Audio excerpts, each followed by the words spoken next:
The chamber of the Galactic Council was a vast circle of shining metal and floating lights high above a planet that glowed like molten silver below the windows. Hundreds of alien species filled the tiered seats, their eyes, scales, and tentacles moving in restless patterns. Today was rare, important, and for many in the room, entertaining. Earth, a young and reckless world from the edge of the spiral arm, was here to request membership in the Alliance.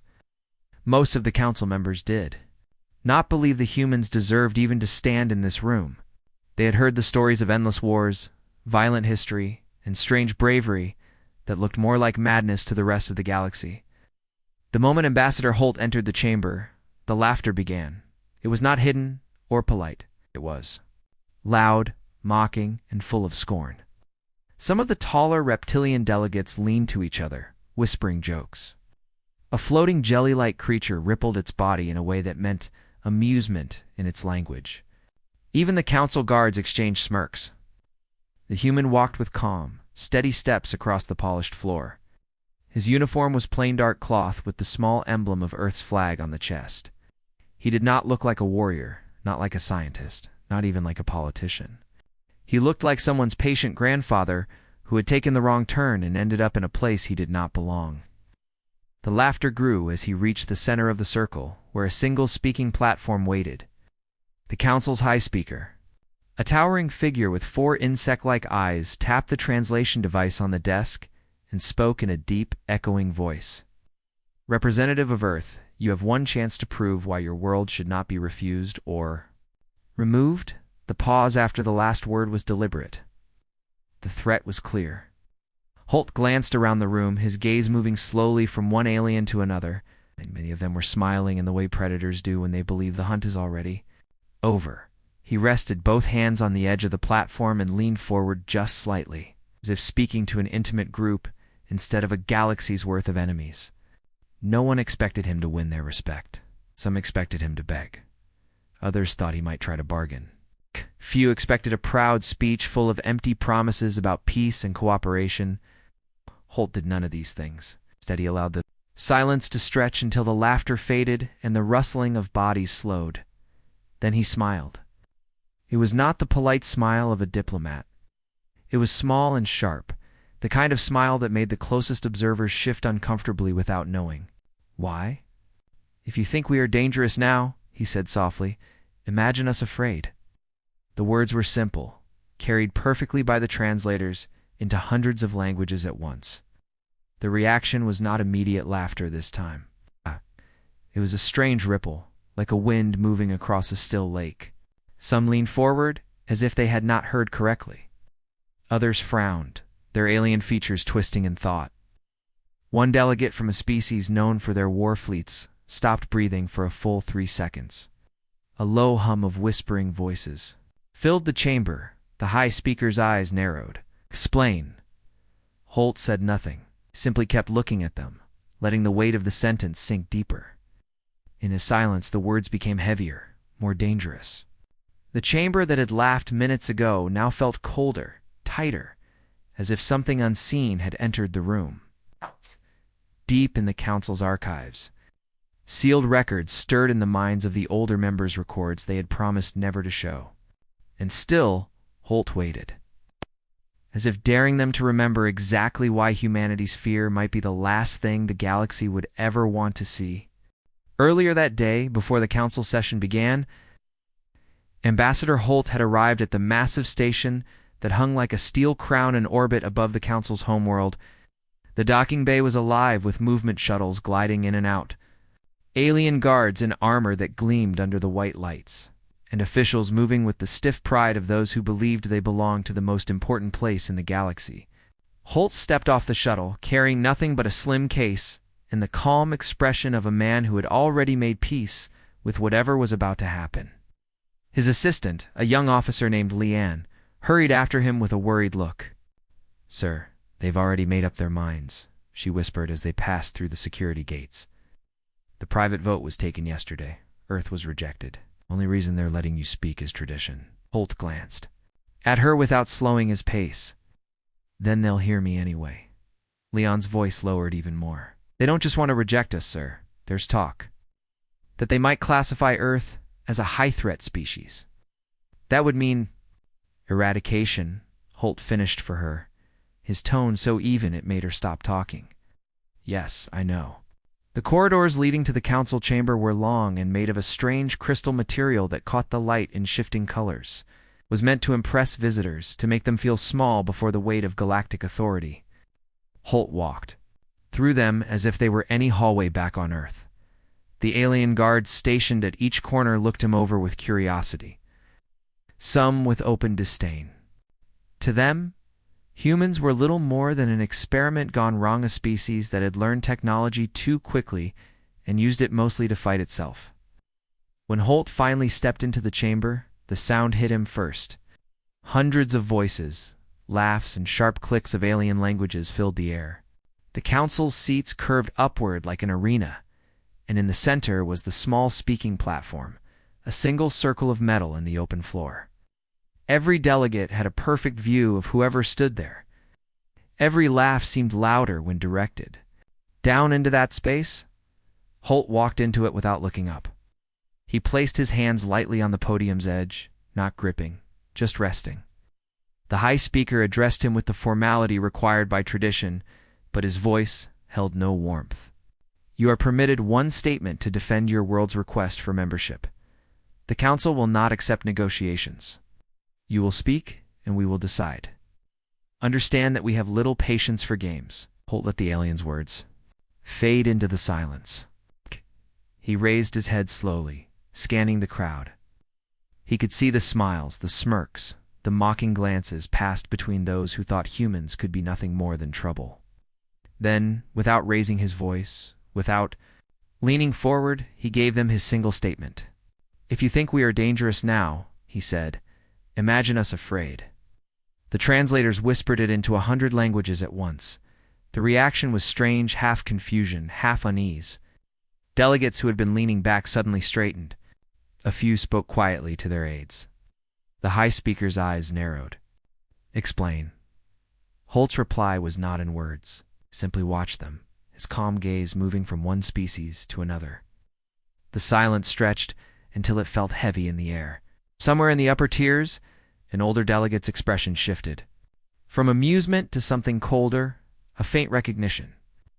They remembered something, an incident the council had buried long ago.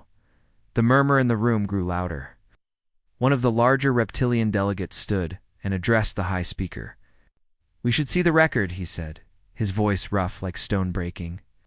Others protested, shaking their heads, warning against it. But Holt finally spoke again, this time with quiet precision. Show them the Black Zone event, then decide. The chamber erupted with voices, some shouting in anger, others in alarm. The high speaker struck the desk with his clawed hand. For silence, his eyes fixed on Holt. That record is sealed, he said. Holt's expression didn't change. Then unseal it. At that moment, the laughter was gone. The chamber's lights dimmed as the protest faded into a tense, waiting silence. For a long moment, it seemed the high speaker would refuse. His 4 insect-like eyes blinked in slow calculation, while the other delegates muttered in unease. Finally, with a sharp wave of his clawed hand, he signaled the record keepers. A series of crystal data rods were brought forward by small, floating drones. They moved to the center of the chamber and connected to the projection array above the speaking platform. A cold light spread over the walls, and the image began to form. The hologram showed a planet green and blue. Much like Earth but smaller, a human colony world named Ternius 4. The date flickered in the corner. Years ago, before humanity had any formal contact with the Council, Ternius 4 had been attacked by the Dravik, a predatory insectoid race feared for their brutal efficiency. In the first hours, the invaders destroyed the colony's defenses and cut off all communication. The footage showed streets burning, the sky choked with black smoke, and civilians running between shattered buildings. Gasps rippled through the chamber as the recording continued. The Dravik forces had the numbers, the technology, and the advantage. By all logical measures, the humans should have surrendered or been wiped out within the day. But instead, something else happened. The colonist farmers, miners, engineers began fighting back. They turned construction vehicles into armored battering rams. They used mining charges as weapons, setting traps in the rubble. They fought from rooftops, from sewers, from places the Dravik scanners couldn't detect. The more ground the invaders took, the more vicious the resistance became. In one scene, a group of Dravik soldiers cornered a single human woman in a collapsed building. The footage zoomed in on her face, covered in dust, eyes bright with something that was not fear, but fury.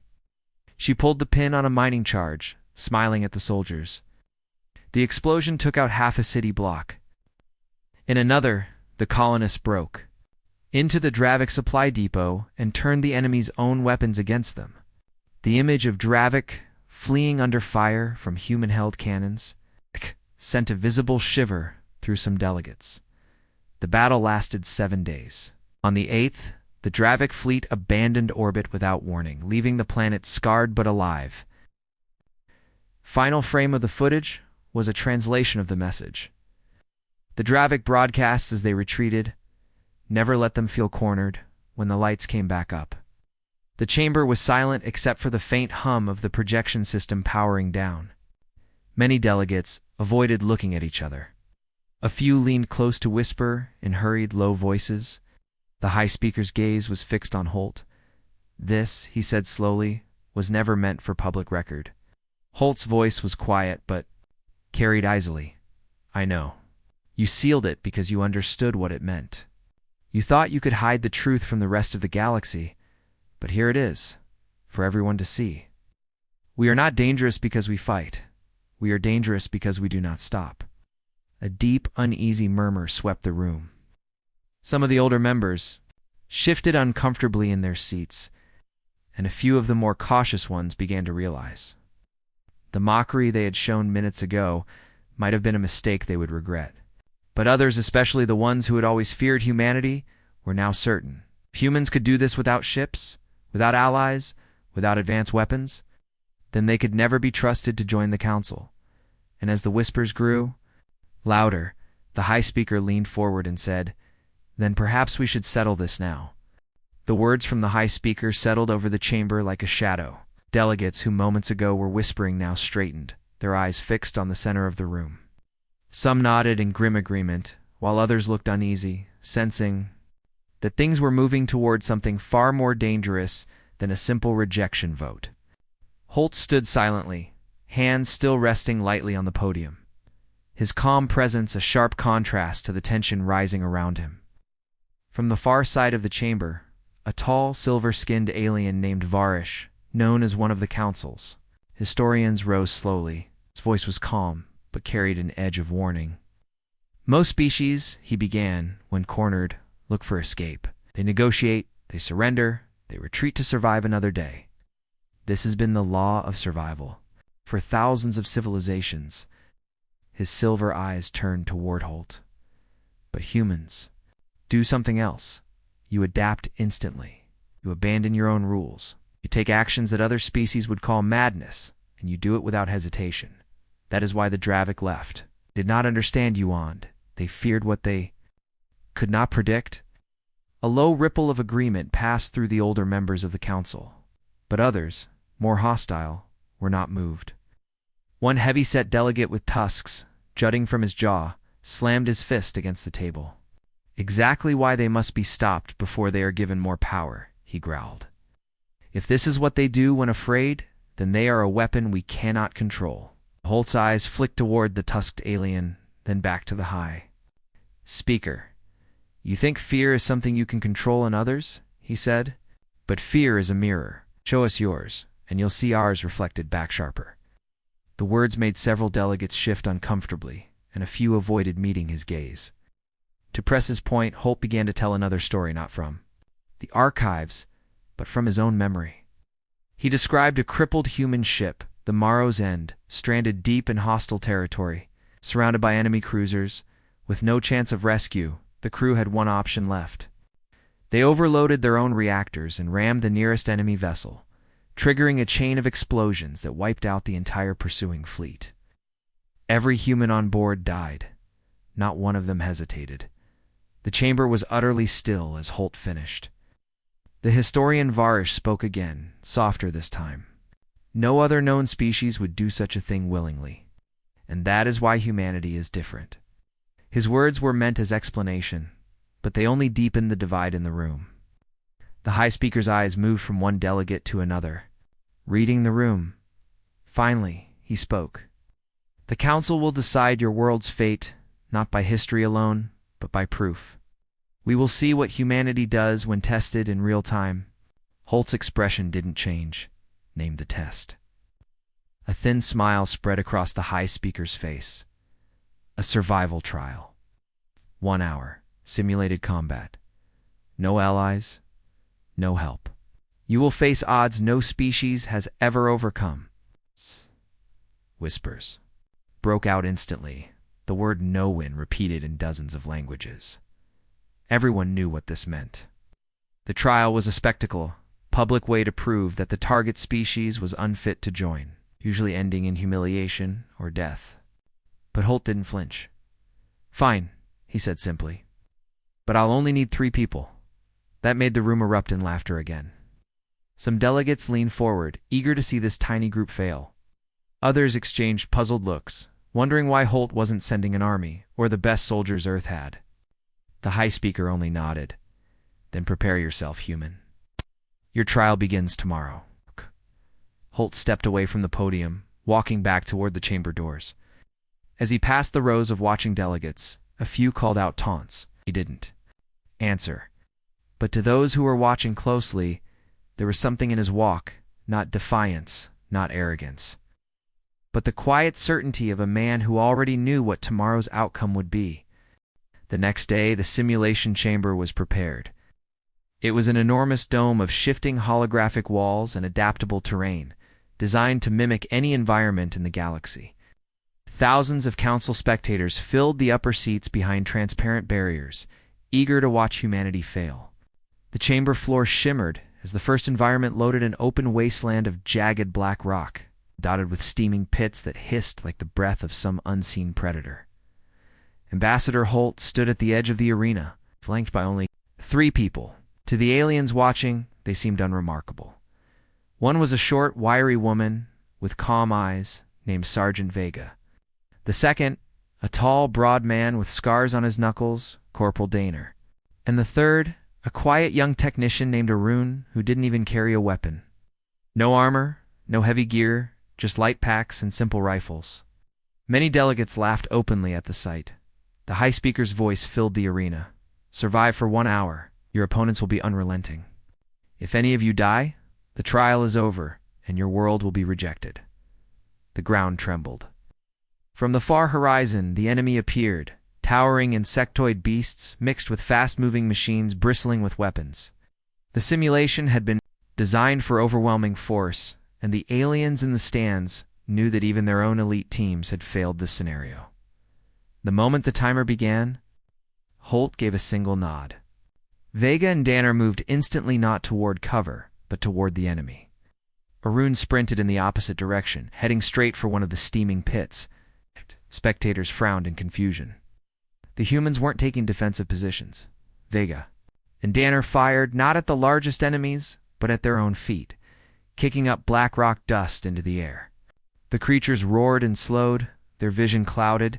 Arun knelt by the pit, pulling a tool from his pack, and jammed it into the ground. Sparks flew, and suddenly the steam vents erupted violently, sending gouts of boiling vapor directly into the enemy's path.